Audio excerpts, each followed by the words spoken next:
I'm here with Lamina Lloyd and I want to tell you about Lamina's story. We first met at the school gate locally a couple of years ago, and she told me that she'd become profoundly deaf as a result of Meniere's disease, and she was having real trouble getting a cochlear implant which could potentially transform her hearing. So I took up the case in Parliament. Lamina taught me a huge amount about the testing process and just how difficult it was to get these implants. And I'm glad to say that not only has Lamina now got an implant and got vastly improved hearing, but together she and I and other MPs in Parliament, we've campaigned successfully so that the government has now changed the rules to make it easier for people in Lamina's position to get the implants in the future, which are the difference between being able to hear at a reasonable level or not being able to hear at all.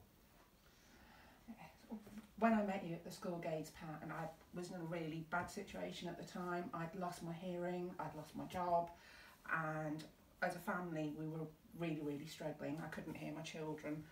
You took on our case and you took it to Parliament and you raised the issue. We had a petition going and you raised that in Parliament twice for us, which brought it to NICE's attention, and they actually have now changed the guidelines, so we've been really lucky. I was implanted last year and it's been life-changing. I've got my life back. I think with deafness it's not just, you don't just lose your hearing, you lose friendships, you lose those connections with people. There's so much that's associated with it, not just the deafness. So I'm really fortunate, and now the NICE guidelines have been changed and we've actually raised the frequency, so it's now 80 decibels rather than 90 decibels. We've widened that so more people can be included, and the testing process has changed, so now more people will be able to benefit from this amazing technology. So it's an incredible result that we've managed to achieve, and as our Member of Parliament you supported us so much in lots of ways, not just in the NICE campaign.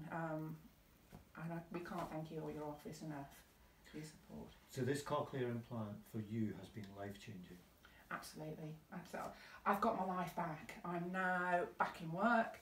I'm working for a fantastic deaf organisation that understand what my needs are, and we've got our friendships back, we've got connections back. So our life is coming back now. It's a year on. So thank you. So Lamina's story is an inspiring one because the cochlear implant made such a difference to her.